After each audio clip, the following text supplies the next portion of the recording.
Vamos para a nossa aula agora 2.2, né? Que a aula 2 representa o capítulo 4 do nosso livro e que é continuação da aula que nós fomos até proteínas. Falamos de conceitos gerais, proteínas, enzimas, água.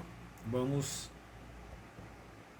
entrar agora nos ácidos nucleicos, ou nucleicos, como alguns dizem, né? Você veja que vamos mudar para a próxima edição do livro constituintes do citoplasma. Teoricamente, o núcleo está dentro do citoplasma, mas ácidos nucleicos, eles são chamados de nucleicos porque são basófilos corados por corantes básicos, mas são encontrados principalmente no núcleo, principalmente o DNA, o RNA, núcleo, e no citoplasma também.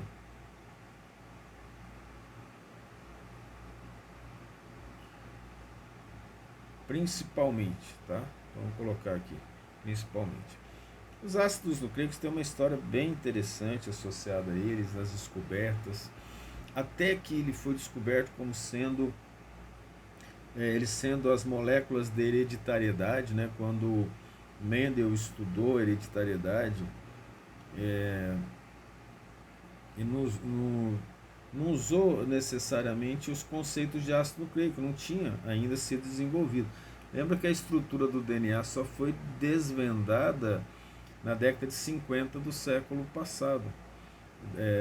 Charles Darwin, quando lançou a teoria da evolução em 1865, no livro Origem das Espécies, ele chamava de caracteres, né, transmitidos, mas não sabia que eram genes e que os genes eram formados pelos ácidos nucleicos. Então eles foram chamados ácidos por causa dessa característica de se corarem por corantes básicos, são basófilos, gostam de base, porque ácido gosta de base, ácido reage com base, né? Então foi uma base química, uma informação química, né, para caracterizar e dar nome a essas biomoléculas. Eles são polímeros de nucleotídeos. Quem são os nucleotídeos? O nucleotídeo ele é uma estrutura formada por uma base nitrogenada. Essa base nitrogenada ela pode ser purínica ou pirimídica, nós vamos ver depois. Por uma pentose, essa pentose pode ser uma ribose ou uma desoxirribose. Eu vou colocar aqui, ó. Se for ribose, RNA. Se for uma desoxirribose, des é sem, ó. Desoxi, sem o oxigênio da ribose. Então, uma ribose com oxigênio a menos.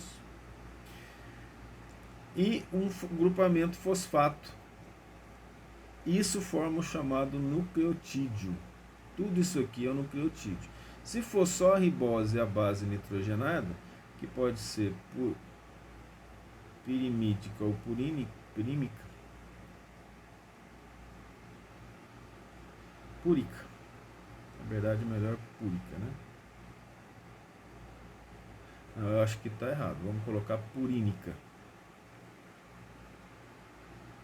Importante agora é entender isso, porque é da purina. E pirimídica.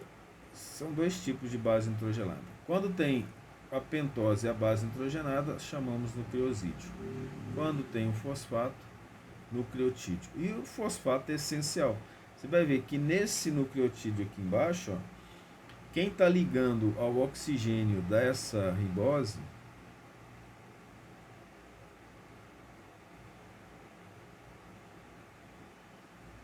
é a ligação entre o fosfato e esse oxigênio, chamado ligação fosfodiéster. Então, é essencial que para a formação dos ácidos nucleicos o fosfato esteja presente. Por isso o nucleotídeo que nós falamos. Esse nucleotídeo é fosfato, pentose, que podem ser duas, ribose ou desoxirribose, base nitrogenada, que pode ser duas, pirimídica ou purínica, mas são total de 5 bases, né? É adenina, citosina, guanina, uracila e timina. Aqui nós temos a adenina e a uracila ou uracil, depende de como você quer chamar. Você vai observar, ó, que a diferença das bases está associada a um anel a mais aqui, ó, não é um anel, né, mas um ciclo com 5 carbonos em relação de uma base para outra, da adenina para a uracila. A uracila é a base típica do RNA, não tem no DNA, tá? O DNA do DNA é substituída pela timina. Os ácidos nucleicos são dois, DNA e RNA. O DNA desoxirribonucleico, ácido desoxíribo ribonucleico, ou ADN em português, e o RNA ácido ribonucleico. O RNA tem uma fita simples, observe, e o ácido desoxirribonucleico, o DNA, é uma fita dupla. Se você tiver interesse de estudar a origem da vida, no nosso livro tem um capítulo sobre a origem da vida, e nós falamos sobre qual molécula que originou a vida e por quê. Nós fizemos esse comentário na aula 1 também, né? As bases púricas, guanina e adenina, aqui a adenina ela é uma púrica, ela é maior, ela tem um ciclo a mais do que a uracila, que é uma base pirimídica, tá? Então eu coloquei púrica aqui, né? Talvez eu vou olhar no dicionário para ver como é que está isso mesmo, se é púrica. Eu lembro de ter lido púrica, mas na minha cabeça purínica é melhor. Guanina e adenina são as púricas, citosina, timina e uracila, relembrando que uracila é típica do RNA. Tá? E essas bases, elas são complementares. Então nós vamos ver aqui, ó, a complementariedade de base, por exemplo, ó, a adenina com a guanina.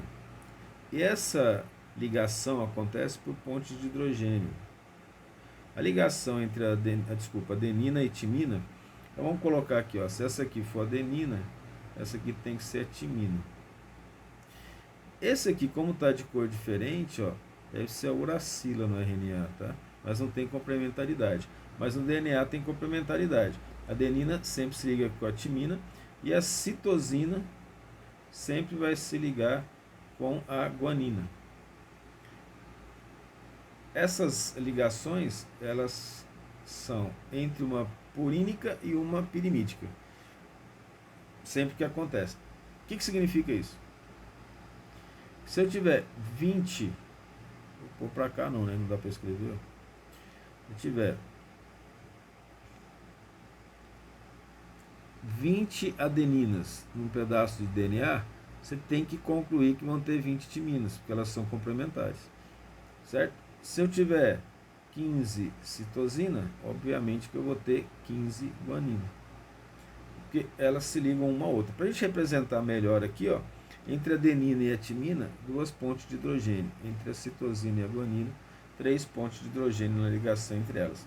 Nada que vai fazer diferença na sua vida, a não ser que você se tornar especialista nesse trabalho, tá bom? E aí, aqui, ó, quando nós falamos das pentoses, nós falamos, né, a desoxirribose e a ribose. A base pirimídica é uma base que tem apenas um anel de característica aromática, e a purínica, baseado na purina, além do anel aromático, ainda tem esse ciclo do lado com 2 nitrogênios, certo? Eles têm estrutura de ressonância aqui, ao que parece, né? Tem que fazer umas contas aqui, eu não me lembro de ter feito não, mas isso também não nos interessa no momento. E a estrutura do DNA e do RNA, o DNA dupla hélice, o RNA hélice simples.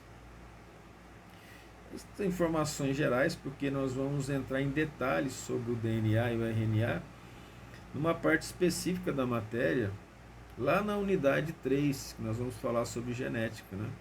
E aí nós vamos falar mais no final da unidade 2 e início da unidade 3, nós vamos falar mais sobre os ácidos nucleicos. Os lipídios são bem importantes no nosso estudo, não somente em termos de saúde, mas também em termos gerais, porque eles são classificados como hidrofóbicos. Olha, não gostar de água no ambiente, ou não se relacionar, ou não se dissolver em água num ambiente aquoso, ele tem importâncias imensas, porque individualiza a célula formando a membrana plasmática.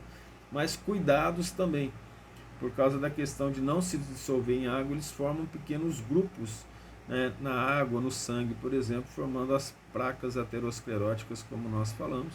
Não é tão simples assim a placa aterosclerótica, né? A formação dela está envolvida em um processo inflamatório. Então, os lipídios são caracterizados principalmente por serem solúveis em líquidos orgânicos. A água é inorgânica, pode esquecer disso. Então, ele é hidrofóbico, fobia, não gostar de, não ter afinidade por, né? São principalmente, de uma maneira geral, que tem função de reserva nutritiva, nós sabemos disso, né? Por isso que essas reservas nutritivas no ser humano acabam complicando a saúde, também as questões de estética, e estrutural.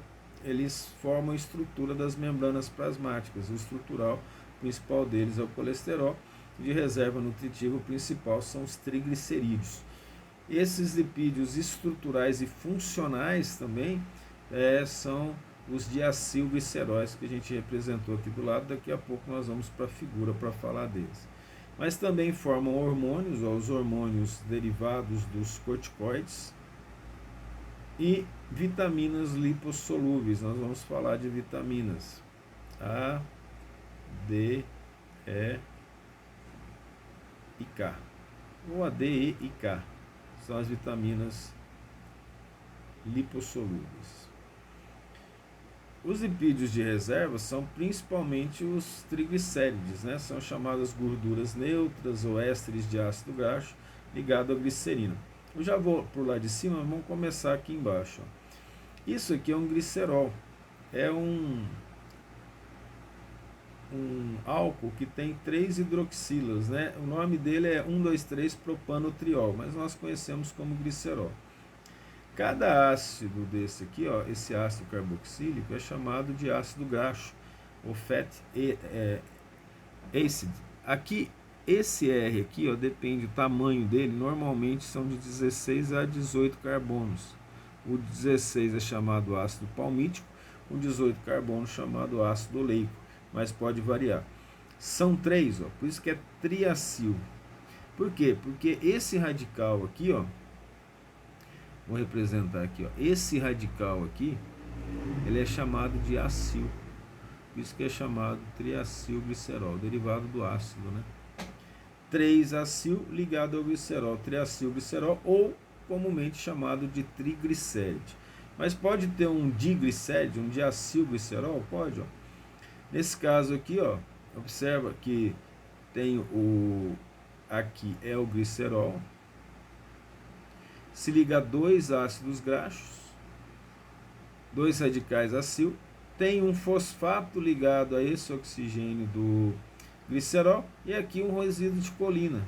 Então esse aqui, por exemplo, o nome dele é fosfatidilcolina.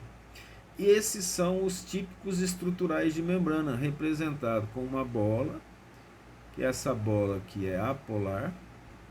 Isso é a representação do diacilglicerol. E essa cadeia aqui, ó, essas duas cadeias aqui, que são cadeias apolares. Olha, vamos, para ser coerente, se eu não me engano, lá em cima eu coloquei de roxo essa cadeia aqui, ó. Tá vendo? E aqui, então, apolar. Aí você vai lembrar lá da aula 2.1, que nós falamos que os lipídios em água formam bicamada, micelas ou lipossomos, né? Então, na bicamada, essa parte apolar vai ficar longe da água. Então, a estrutura da membrana ela é formada assim, ó. Polar voltado para a água e apolar voltado para dentro. Então, aqui é a parte apolar da membrana e aqui é a parte polar. Nós voltaremos a falar sobre isso.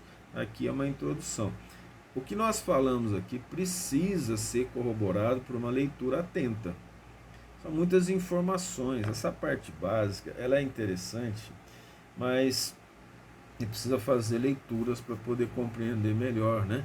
porque são várias informações de química, um pouquinho de física e bastante bioquímica para entender a célula. Então, nós vamos dividir aqui os lipídios nos tipos de reserva, que são essas gorduras neutras que nós falamos, ou os triacilgliceróis que nós explicamos. E são sintetizados a partir do chamado acetato. Quem que é o acetato? CH3 é o ácido acético. CH3, CO dupla O, que é chamado de etanóico. Raramente na bioquímica vai chamar de etanóico, na química orgânica sim, né? Esse aqui, por que é acetato? Lembra? Porque essa terminação ato, porque em água esse hidrogênio vai ser liberado, ele vai ficar com a carga negativa. Como o acetato tem 2 carbonos, 2 carbonos, vai se formando de par em par. Então, com raras exceções, os ácidos que formam os triglicérides são pares. Tá aí 16, 18, 20, 22, 24, 12, tá? E é interessante que eles são de reserva. Então, se eu for guardar 100 quilocalorias, por exemplo, no meu corpo, se for de glicose, eu vou precisar de 55 quilos. Olha que coisa. Porque a glicose, para ser guardada, ela precisa de água. Ela precisa estar dissolvendo em água. E ela também produz menos energia do que os lipídios quando ela é oxidada através da respiração. E 5 vezes menos a massa de lipídio. Então a nossa massa de lipídio tem uma grande quantidade de energia. Mas não pense você que é bom ter a energia liberada pelos lipídios, porque os produtos da oxidação do lipídio, ela gera acidose sanguínea. E o lipídio liberado no sangue gera placa aterosclerótica, quando o colesterol, por exemplo, está alto. Então, pelo fato dele não se dissolver em água, não obstante, em termos energéticos, ser uma reserva mais eficiente, considerando a presença de água no corpo, é mais fácil, mais rápido obter energia da glicose, que ela chega mais rápido às células, sem gerar transtornos de saúde, né? Então, os lipídios de reserva são principalmente os triglicérides. Tem umas coisas interessantes sobre eles, ó, em estado físico. Quando eles são chamados óleos, eles estão no estado líquido, sólidos são as gorduras, né? E tem um caso interessante que é o caso do cachalote sobre lipídio sólido ou líquido. É bem interessante isso. O cachalote, ele é um cetáceo, é um mamífero, né? E ele tem aqui na estrutura da cabeça dele esse órgão espermacete. Esse órgão espermacete é gordura. Basicamente triglicérides armazenados. E aí tem uma coisa bem interessante a respeito dele. Ele costuma caçar lulas gigantes que vivem a altas profundidades. A cada 10 metros que baixa no mar, aumenta 1 atmosfera. E nós sabemos que a pressão influencia o estado físico das substâncias.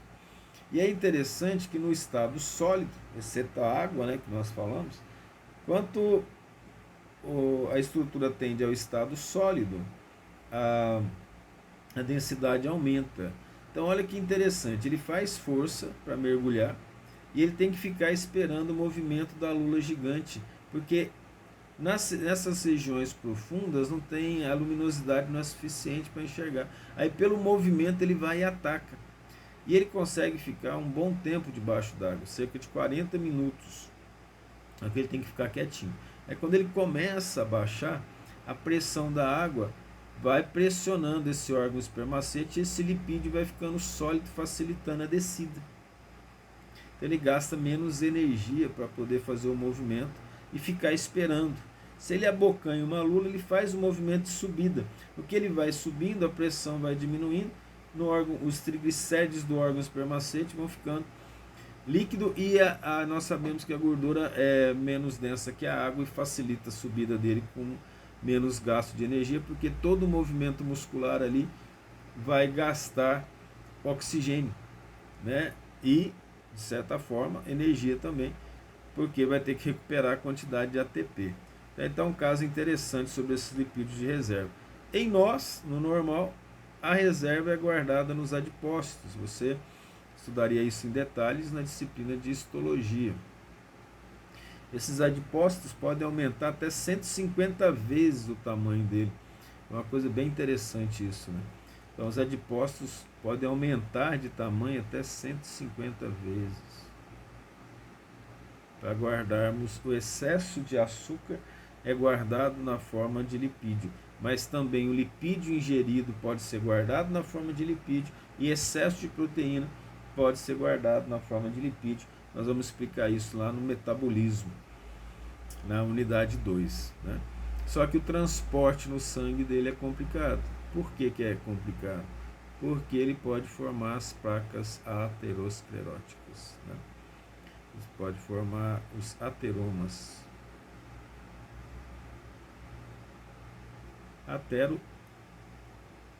Ateroscleróticas. Esclero significa dura.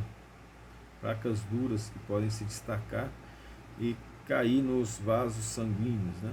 Esses, por causa dessa questão de transporte, como nós falamos, ó, uma lipoproteína, uma apolipoproteína, isso aqui é uma estrutura proteica, ó, que se junta para poder carregar lipídio. No caso, está carregando aqui, ó, triglicérido e colesterol aqui dentro. E essa proteína aqui, ó, você já deve ter chegado à conclusão que ela é apolar. Para poder se dissolver no sangue. Perdão, ela é polar, né, gente? Ela é polar para poder se dissolver na água do sangue e carregar o colesterol. Porque se o colesterol, se ele tiver em grande quantidade, parte dele então vai estar no sangue, não se dissolve e forma as placas, tá? Grande quantidade também de apolipoproteína ou lipoproteína, que carrega colesterol e triglicéridos, ajuda no processo da formação da placa aterosclerótica. Os lipídios estruturais são os de membrana, principalmente. Está aqui de novo a estrutura do diacilglicerol que nós falamos, ó. Então, essa colina aqui, ó, ela pode ser substituída, por exemplo, nós temos fosfatidilcolina, pode ser uma etanolamina, fosfatidil-etanolamina, pode ser uma serina. Então, depende de como que isso vai estar organizado na membrana plasmática. O colesterol, que é o lipídio principal em termos de estrutura de membrana, ele determina a fluidez da membrana plasmática. Essa fluidez da membrana plasmática é importante. Quanto mais fluida a membrana plasmática, maior é a função metabólica dela. Quanto mais dura, menor é a função metabólica dela, de uma maneira geral, no transporte de substâncias. Em termos de metabolismo geral, por exemplo, a membrana interna da mitocôndria apresenta uma quantidade imensa de proteínas, enzimas, cofatores que permitem o processo de respiração. Então, em termos metabólicos, essa membrana é essencial, mas em termos de fluidez não é tão grande. Em termos de metabolismo de lipídio, não, mas o metabolismo geral do corpo, sim. Nós falamos, esses lipídios são anfipáticos e eles podem ser divididos em fosfolipídios, né, como esse que nós representamos aqui, um diacilglicerol, um glicolipídio, que tem glicose na constituição dele, o glicerolipídio, ó, isso aqui é uma equisose, isso aqui é um diacilglicerol, aqui é como se fosse a cabecinha dele, ó, e os ácidos graxos, né? Dentro dessa categoria tem o colesterol, que é formado por um grupamento chamado ciclopentano peridrofenantreno, que é esse aqui, ó, que apresenta isso aqui é um fenantreno da química orgânica, 3 grupamentos fechados com 6 carbonos e uma pentose. Por isso, ciclopentano, ó, ciclopentano, fenantreno, vou colocar de outra cor aqui, ó. Esse aqui é o fenantreno. Per significa muito, hidrogênio, ou seja, hiperhidrogenado. Então, é ciclopentano, é esse, pé-hidro, muito hidrogênio no fenantreno. E a partir dele forma-se o colesterol e os hormônios derivados do colesterol, né? A esfingomielina é um tipo de lipídio estrutural de membrana, especificamente associado, o nome já fala, né, às mielinas. Como ele foi muito difícil de ser descoberto, eles não sabiam direito como caracterizar inicialmente, essa palavra esfingo vem de esfinge mesmo, esfinge do Egito, porque as esfinges eram um mistério, né? E aí eles colocaram esfingomielina até descobrir, mas sabia que tinha na mielina dos neurônios, ok? O colesterol é o principal deles, como nós falamos. Então ele tem várias funções, como função hormonal, formam as chamadas balsas lipídicas que se movem através da membrana, e ele também forma radicais livres. Esses radicais livres, eles destroem as células, né? Eles são bem destrutivos. Então o colesterol ele precisa ser controlado na dieta, mas ele é fundamental para o metabolismo do corpo. E as funções dele principal, isso aqui na figura de baixo, ó, ele é um diacilglicerol, né? Você está vendo aqui, ó. E o que o colesterol faz? Ele ancora a parte polar com a parte apolar do outro diacilglicerol. Então, ele permite uma maior ou menor fluidez da membrana. Então, quanto menor a quantidade de colesterol na membrana, mais fluida ela é, mais líquida ela é. Porque fluido é um termo utilizado para gases e líquidos, né? E a membrana que tem menos colesterol, os lipídios se movimentam mais. Nós vamos ver isso na aula sobre membrana plasmática. E o colesterol aqui, ó, pode formar a partir dele a progesterona. Veja que o cicloperidofenantreno está em todas elas, ó. A testosterona, a diferença entre elas é bem pequena. Espontaneamente a testosterona forma progesterona no organismo. Então o indivíduo que toma muita testosterona, ele pode gerar progesterona numa reação não enzimática, tá? E inclusive pode até alterar alguns caracteres secundários, como por exemplo a gravidade da voz, a voz que acaba ficando menos grave, mais aguda, deposição de gorduras. Aqui o estrógeno, entre eles o estradiol. Veja que todos eles são derivados do colesterol. Então o colesterol é fundamental para a sobrevivência do organismo, para a estrutura das membranas. Os açúcares são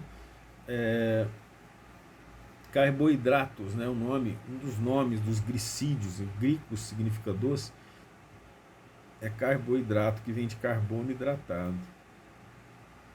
Carboidratos.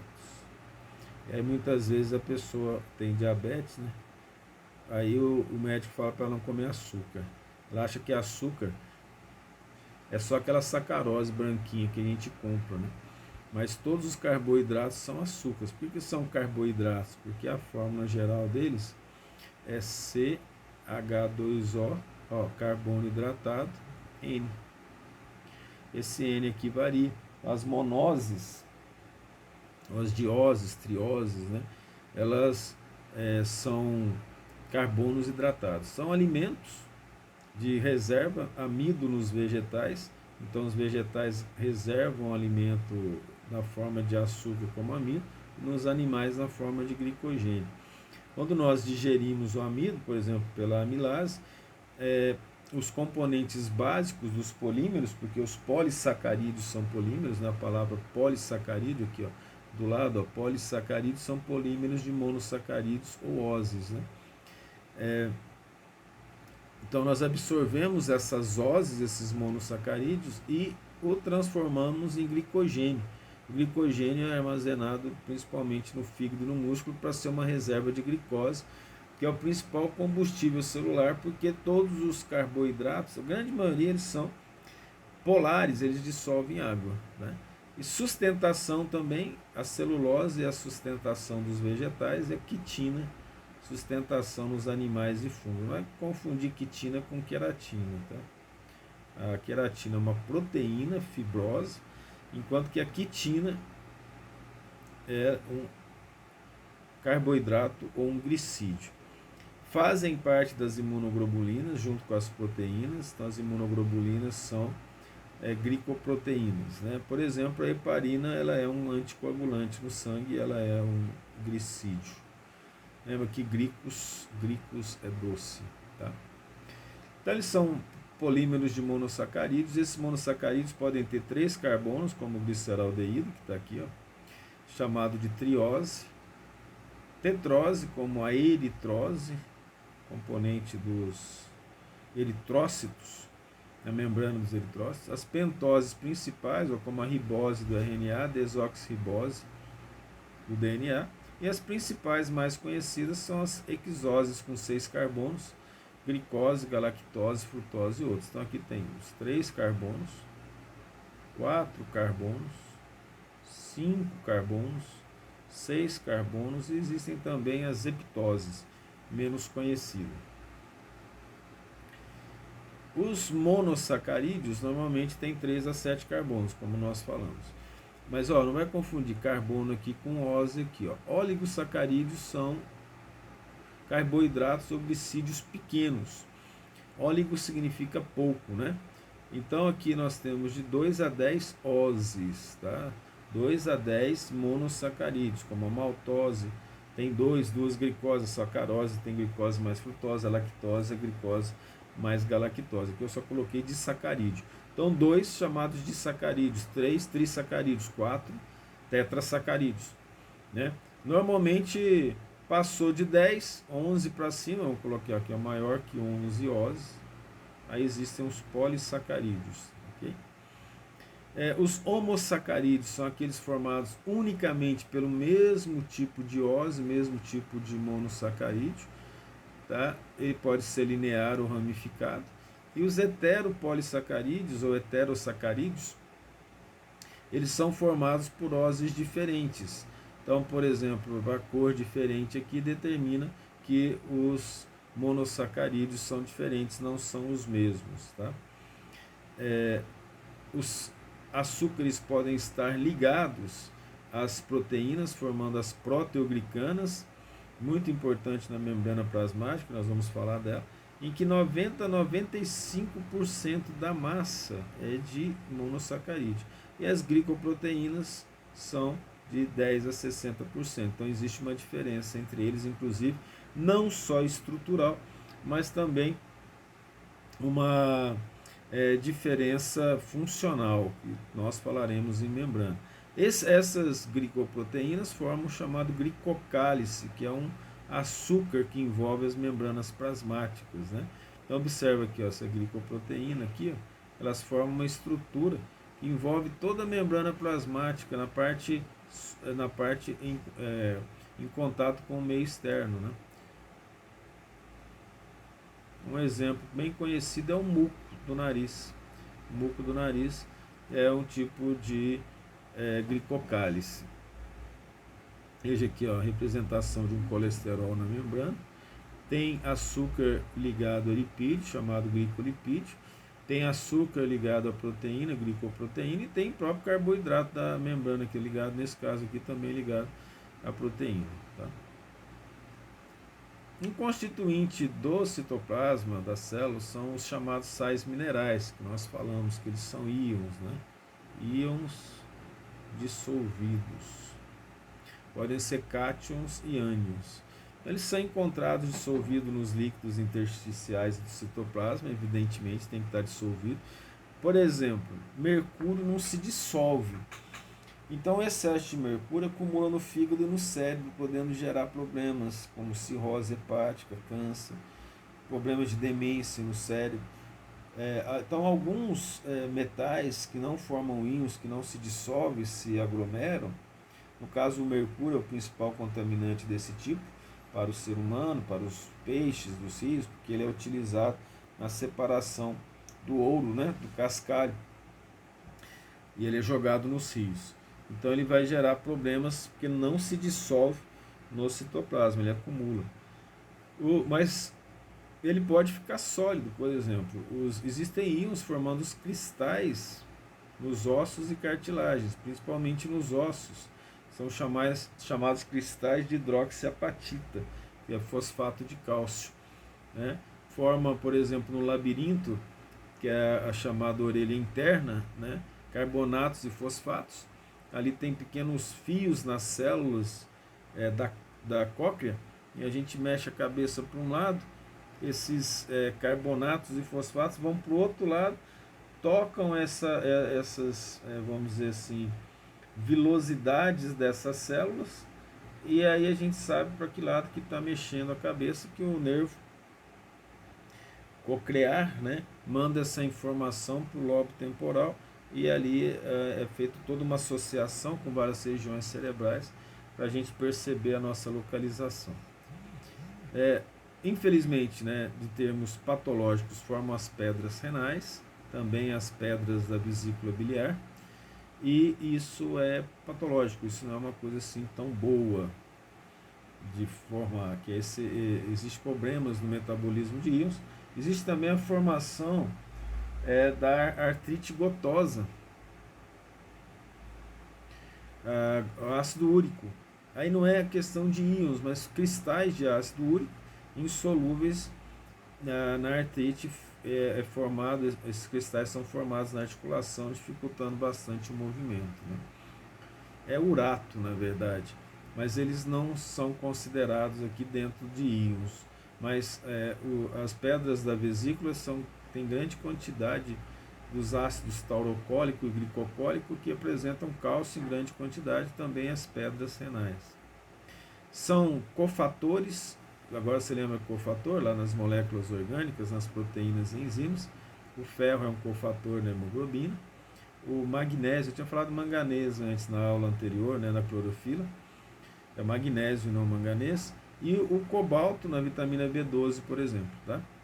Formam o esqueleto de uma maneira geral, são essenciais como cofatores na ação de enzimas e transmissão do impulso neural. Tanto pelo potássio, o sódio e o cálcio são os principais, né? Então aqui só para lembrar os componentes inorgânicos do citoplasma, água e sais minerais, e os outros são componentes orgânicos. Nós já falamos carboidratos, lipídios, proteínas, ácidos nucleicos, e falaremos por último das vitaminas, é só para dar uma ideia.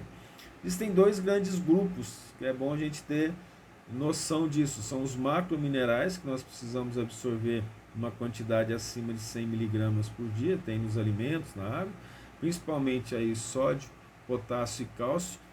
Cálcio fundamental para a contração muscular, magnésio, fosfato, né, na formação dos ossos e também a transmissão do impulso neural de uma maneira que meio que secundária. Cloreto também está associado ao impulso neural. Os microminerais, aqueles que nós absorvemos ou precisamos absorver em menos de 100 mg por dia, ferro, flúor, cobre, manganês e outro. Aqui nós colocamos quais são os principais no organismo, né? O cálcio, que é responsável pela transmissão do impulso neural, formação dos ossos, contração muscular, o magnésio formando a clorofila. Até escrever aqui, né, porque eu tinha falado manganês antes. O ferro, essencial para a formação dos eritrócitos, formação da hemoglobina, né? Manganês, de uma maneira geral, cofator de algumas vitaminas, principalmente, assim também como o cobre. O sódio, fundamental para a manutenção da pressão arterial e a estabilidade dos líquidos orgânicos, assim como o potássio, que existe uma relação direta entre o sódio e o potássio. O flúor é importante na manutenção da saúde dentária, de um modo geral. É o cloreto, responsável pela transmissão dos impulsos neurais, e iodo, fundamental para o funcionamento da tireoide. O enxofre, nós já vimos, né? A metionina e a cisteína são aminoácidos que têm enxofre. E o S-2 ele é fundamental principalmente nos cofatores na transmissão dos elétrons, né, de um cofator para outro na membrana da mitocôndria, assim também como o cobre e o cobalto que tem lá. E, então, as proteínas ferro e enxofre, o ferro também estão associados a isso. Ó. Isso aqui estão associados à cadeia respiratória. Nós precisamos deles para o funcionamento das enzimas da cadeia respiratória. E o fosfato, componente principal dos ossos, mas ele tem uma função muito importante. Ele liga e desliga, ele ativa, desativa proteínas. Então, as proteínas são fosforiladas, enzimas também, elas são funcionais. Desfosforilo, tira o fósforo dela, tira o fosfato dela, ela perde a função. Né? Então, essas informações gerais aqui tem no material enviado, tem no nosso livro, para ser consultado, olha na internet também, né? Evidentemente que não faz sentido memorizar as funções de todos. Alguns eles vêm naturalmente, que a gente estuda o processo funcional, metabólico, ele vem à nossa cabeça. As vitaminas, chamadas vitaminas, porque vita, vida, amina, aminas da vida. Né? Nem todas são aminadas, tá? Mas na descoberta inicial eram aminas. Essenciais, sem vitamina nós não vivemos. Elas são fundamentais como cofatores de proteínas e fundamentais para a organização do nosso metabolismo. Elas principalmente como cofatores enzimáticos, principalmente. Ou como coenzimas, né? As hidrossolúveis C e B e as lipossolúveis A, D, E e K. Então, aí nós podemos ver, se tiver grande quantidade de vitamina lipossolúvel, ela não vai dissolver no sangue, vai acumular como placas e vai intoxicar o fígado. Então, o excesso dessas vitaminas, a DEC, A, D, E e K, eles podem gerar patologias. O excesso gera problema. Já as vitaminas C e B não, porque como elas são hidrossolúveis, o excesso delas já sai na urina, sem muito, vamos dizer, problema patológico, né? Então o excesso gera patologia. Uma boa alimentação, ela tem vitaminas em quantidade necessária para a nossa sobrevivência. A quantidade de vitamina no corpo é bem pequena. Então por isso que nós fizemos essa associação aqui com a toxicidade. Então para tomar complexo vitamínico, procura um nutricionista, médico, pessoas que têm conhecimento, profissionais adequados para poder indicar se é necessário ou não. Se não, pode ocorrer problemas hepáticos e problemas renais. As principais vitaminas, eu apertei ele sem querer, desceu. Né? As principais vitaminas agora, vamos para a D e K, né? Vitamina A é chamada retinol, antixerofitálmica, porque a ausência dela gera chamada xeroftalmia, ressecamento dos olhos e cegueira noturna. Eu coloquei aqui, mais por curiosidade mesmo, as formas, porque vitamina vem de aminas da vida, né? Você vê que a vitamina A não tem amina na constituição dela, o retinol. Tem carbono, hidrogênio, OH, duplas ligações, mas não tem amina. É porque no início, né, na descoberta inicial das vitaminas, vitamina do complexo B foram as primeiras a serem descobertas, aí elas apresentam amina na composição. Ela é encontrada na forma vegetal no beta-caroteno, e essa forma vegetal é transformada na forma animal que nos interessa no fígado. O fígado é o órgão responsável por isso. Elas mantêm íntegras os tecidos epiteliais de uma maneira geral, principalmente os tecidos associados à visão. A vitamina D é chamada antirraquítica. Para nós, ela é produzida por efeito da luz ultravioleta, né? Ela é convertida a provitamina D, que a gente pode encontrar nos vegetais. Mas a vitamina D direta mesmo, ela pode ser encontrada no fígado dos peixes que vivem em alta profundidade, né? Principalmente o bacalhau e o atum. E a vitamina D era chamada doença do menino inglês, né? Porque a Inglaterra tem aquele fog, aquela névoa no país. Quando tem sol na Inglaterra, o pessoal sai do trabalho lá e eles vão tomar sol ali fora dos prédios onde eles trabalham, tiram a camisa, né, para poder absorver o sol para produzir vitamina D. Então, aquele biotônico Fontoura, né, que era dado para as crianças antigamente, não sei se é dado hoje, tinha vitamina D lá. O gosto não é nada bom porque tem óleo de fígado de peixe naquilo. Ela não falta na alimentação de uma maneira geral, mas se não tiver sol, se não tiver a transformação, né, da conversão da vitamina, da provitamina D em vitamina D, a gente está vendo aqui, ó, no esquema, aqui a pré-vitamina D ou a provitamina D3 formando a vitamina D3. Isso acontece por luz ultravioleta, né? Essa aqui é uma das vitaminas D, essa aqui é o calciferol. Tem várias vitaminas D, tem 1, 2, 3, 4. Essa aqui é a D1, tá? Vitamina D1. A maioria das vitaminas, de um modo geral, você vai encontrar em derivados animais e vegetais, normalmente vegetais com verde mais intenso. No caso da vitamina A, o beta-caroteno, encontrado na cenoura, principalmente no tomate. A cor é um pouco diferente, não são verdes, né? Mas a maioria, derivados animais e vegetais, frutas e verduras. Por isso que uma alimentação precisa ter frutas e verduras. Então, esse caso da vitamina D que nós falamos aqui, ó, um dos locais que mais tem falta de vitamina D são os locais muito quentes. Então, mas não faz sentido, né? Lá é quente, então tem pouca nuvem, tem muito sol, mas a pessoa não está disposta a tomar sol. Então, dos locais de alta deficiência de vitamina D é Palmas, no Tocantins. Lá a maioria toma suplemento de vitamina D. Por quê? Porque não querem tomar aquele sol quente, escaldante, então eles estão sempre protegidos, tentando ficar longe, né, do sol. As pessoas usam guarda-chuvas, sombrinhas, porque a incidência solar muito forte queima, esquenta muito, machuca, é desconfortável. Mas a falta de vitamina D, ela é fundamental para a formação dos ossos, né? Então ela causa o raquitismo, a ausência dela. Só que no adulto ela vai causar cansaço, ela vai causar desânimo. Então é muito importante nós fazermos exames periódicos para verificarmos como está a nossa vitamina, a quantidade das vitaminas principais, as vitaminas, principalmente a D, a vitamina B no nosso corpo, né? A vitamina C, muito difícil a gente ter falta de vitamina C. E interessantemente que a indústria farmacêutica vende, né?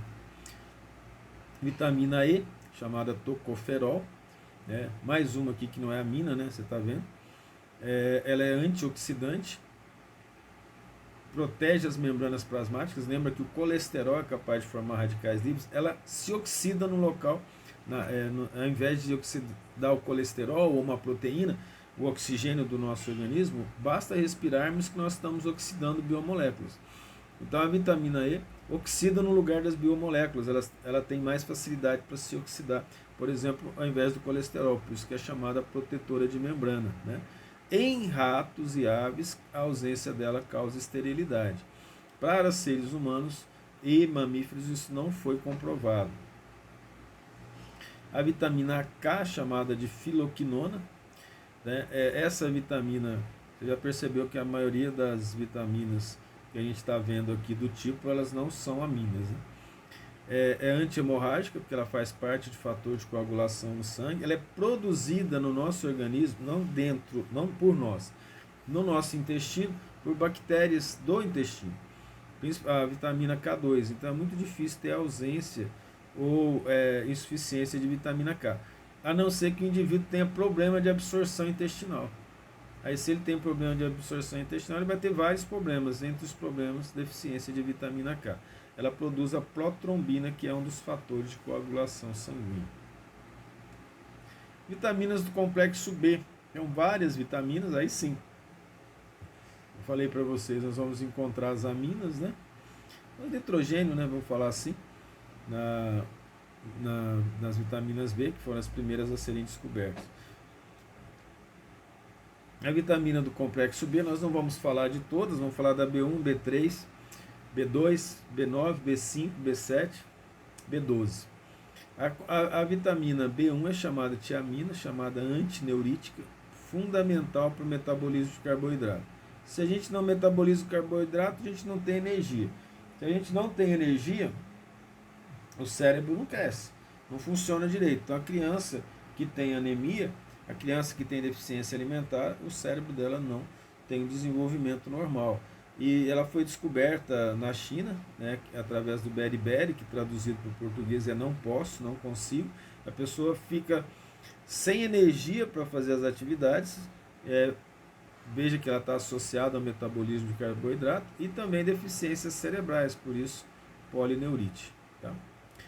A riboflavina, que é a B2, é uma coenzima importante também associada ao metabolismo geral, e a ausência dela causa queilose, que é feridas, né, e rachaduras do lado dos lábios, e ela é protetora de tecidos epiteliais de uma maneira geral. Aqui está a riboflavina à direita, ó, a tiamina à esquerda, né, que a gente está colocando aqui.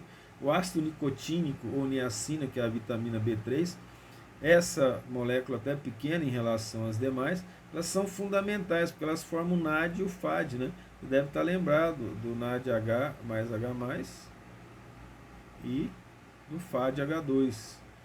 Nós vamos falar deles, o que eles são e qual a função deles no processo de condução de elétrons para a produção de energia na cadeia respiratória e outros processos metabólicos. A ausência dela causa a pelagra. O ácido fólico é a vitamina B9,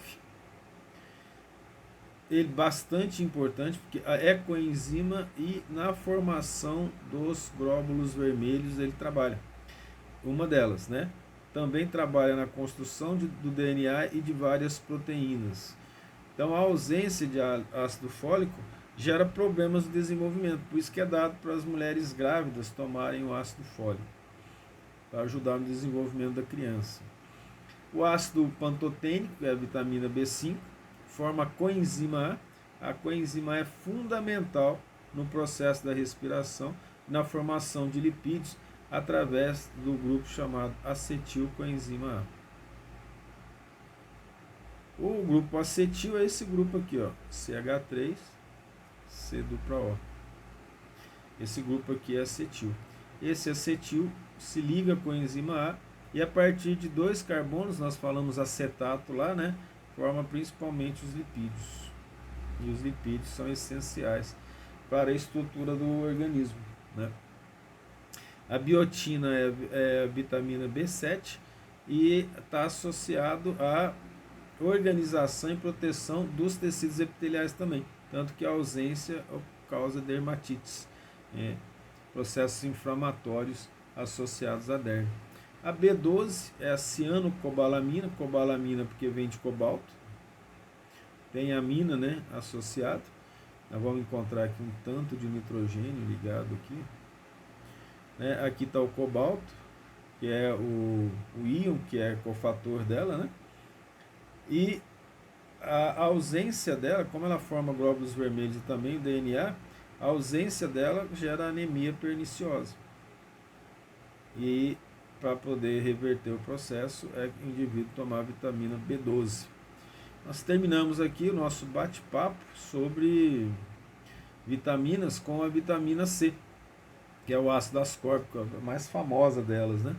Esse ácido ascórbico encontrado nas frutas cítricas, de uma maneira geral, diferentemente das outras, principalmente em frutas cítricas. E alguns vegetais também, como couve.